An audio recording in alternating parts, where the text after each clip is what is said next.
BR elections జరిగినాయి కదా, so exit poll ఎలా ఉండబోతుంది, మీ అభిప్రాయం ఏంటి? బీఆర్ ఎలక్షన్స్ ఎగ్జిట్ పోల్ చూస్తే ఎన్డీఏ అధికారంలోకి వస్తున్నట్టుంది. కానీ క్షేత్రస్థాయిలో మనం చూస్తే ఎన్డీఏ పట్ల చాలా తీవ్ర వ్యతిరేకత ఉంది.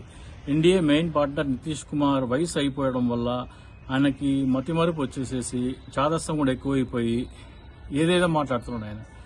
సో ప్రజలు ఆయన కాబోయే ముఖ్యమంత్రి కాదు అని జేడీయూ ఓటర్ ఆల్రెడీ ఫిక్స్ అయినాడు.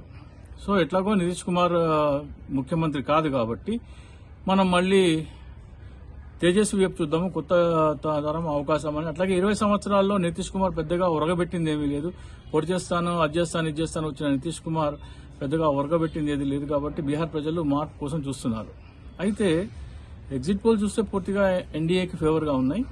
దీన్ని బట్టి చూస్తే మనము టఫ్ ఫైట్ ఉంటే అవకాశం ఉంటుంది అనిపిస్తుంది.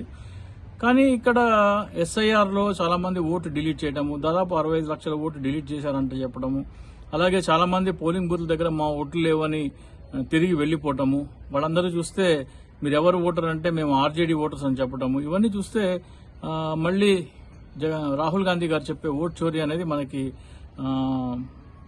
కనబడుతుంది. సో ఇది రాబోయే రోజుల్లో ఇది ఎంతటి పరిణామం తీస్తుందో చెప్పలేదు. కానీ మనం ఫలితాలు చూస్తే రేపు పొద్దున క్షేత్రస్థాయి పద్ధతి దీన్ని చూస్తే మనకి మన ఆర్జేడీ అధికారంలోకి రావాలి. RJD alliance, RJD, Congress, CPI, ML, CPI, CPM and VIP, Vikassheel Insaan party అని ఒకటి ఉంది. అట్లాగే ఐఐపి ఒకటి ఉంది.